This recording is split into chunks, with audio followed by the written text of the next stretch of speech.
चौथ्यांदा निवडून he hit boundaries completely and this is public demand, लोकांची इच्छा आहे. तर तुमचं काय मत आहे, म्हणजे प्रशांत ठाकूरच्या विकासाबाबत म्हणजे लोकांची आवड आहे, त्यांना ते एप्रिशिएट झालेलं, तर तुमचं काय मत आहे त्या बाबतीत?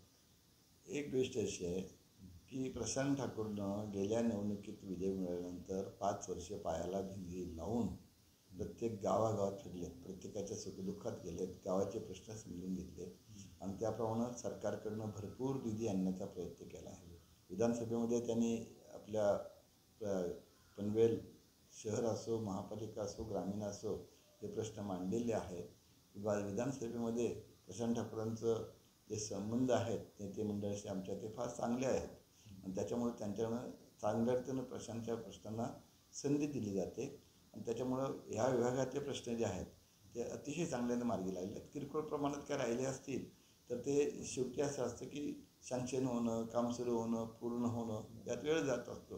त्याचा पाठपुरावा करतात, त्याचा पाठपुरावा पूर्ण असतो आणि नजीकच्याच काळात 4-6 महिन्यात साधारणतः हे जे राहिलेले आहे ते पूर्ण होतील. अर्थात काम संपत नाही, काम पुढली दुसरी कामं निघतात, हे होतात, पण आपल्या भागाचा विकास जितका मोठ्या प्रमाणात होतो आहे तर त्याप्रमाणे जितके आपल्या साधारणतः प्रयत्न करायला पाहिजेत तितके त्यांनी केलेत आणि त्याचं फळ त्यांना मिळेल, लोक देतील असं खात्री आहे. आता पनवेल आले, रेल्वे आली, मेट्रो आली, तर आता नेमकं विजन काय असणार आहे आता, म्हणजे आता येणाऱ्या काळात 5 वर्षामध्ये प्रशांत ठाकूर खूप उंची गाठतील विजनची? एक गोष्ट अशी आहे की पूर्वीपासून आपण स्थानिक प्रकल्पग्रस्त पहिल्यांदा बोलायचो, स्थानिक बोलतो, प्रकल्पग्रस्तांचा हक्क, त्यांचे जे अधिकार आहेत त्यांना मिळालेच पाहिजे, स्थानिकांना मान मिळालाच पाहिजे.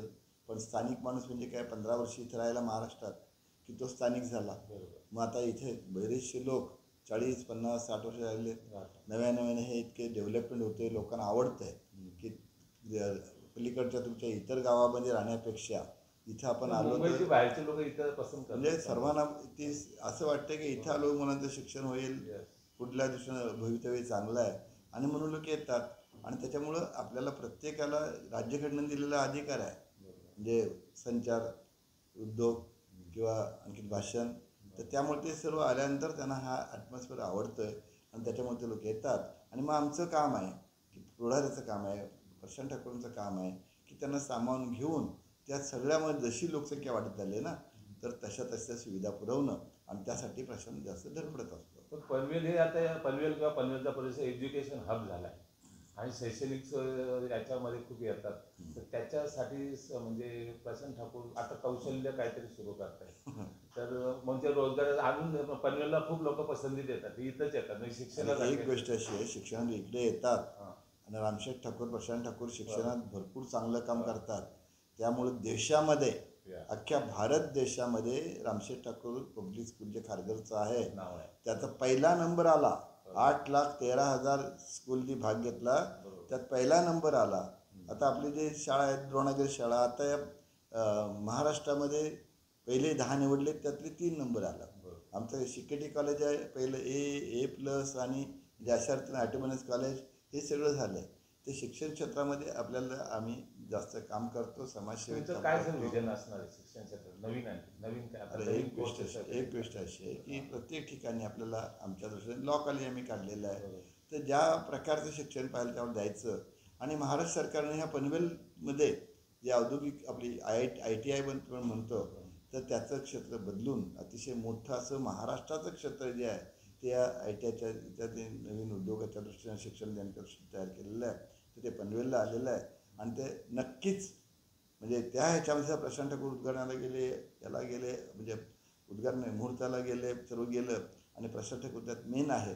त्यामुळं शिक्षणाच्या बाबतीत आपलं हा भाग आपल्या दृष्टीनं असं आहे की आता उदाहरण नैना जो विषय आहे की आपल्या गावागावात जायला पाऊल ओढ, रस्ते पण नव्हते, खडीचे रस्ते होते. आता हा नैना प्रोजेक्ट झाल्यानंतर बाकी जे काय होणार असेल तर विकास झाला, जागा कमी झाली. आता कसं असतं, जागा जी कमी झाली 40% न 60%, पण तुम्हाला 6 मजली वाढवली, 8 मजली वाढवली, जागा कुठे कमी झाली. FSI जो आहे की नाही, तो FSI तुम्हाला दिल्यानंतर त्या जागेचा वापर, जागा जमीन कमी होते पण वापर मात्र त्यापेक्षाही जास्त आपल्याला करायला मिळतो आहे. आणि त्याच्यामुळं हे फक्त लोकांना व्यवस्थित समजून द्यायला पाहिजे, ते न करताना विरोध करतात. आणि लोकांच्या आता ध्यानात आलं आहे. त्यामुळे एकच गोष्ट आम्ही सांगितलं आहे की प्रकल्पग्रस्तांचे नयनाच्या बाबतीत शुल्काच्या बाबतीत जे प्रश्न असतील तर त्या बाबतीत ते सुटलेच पाहिजे. तर ते जर सुटले नाही तर रस्त्यावर आम्ही सुद्धा यायला तयार आहोत. तुमचा जास्त आग्रह असतो त्याच्यात आहे ना, मी तर काय बघायला नको ना असं करायचं. 14 तारखेला उद्याच इथे येणार आहेत आणि ही सभा जी आहे ही पनवेल उरण म्हणजे असे 4-6 मतदारसंघांची आहे आणि त्याच्यामध्ये मोदी साहेब आणि आपले ज्येष्ठ अगदी महत्त्वाचे असे नेते येत असल्यानं सर्वांनी या सभेकरता मोठ्या संख्येनं हजर राहावं अशी मी विनंती करतो.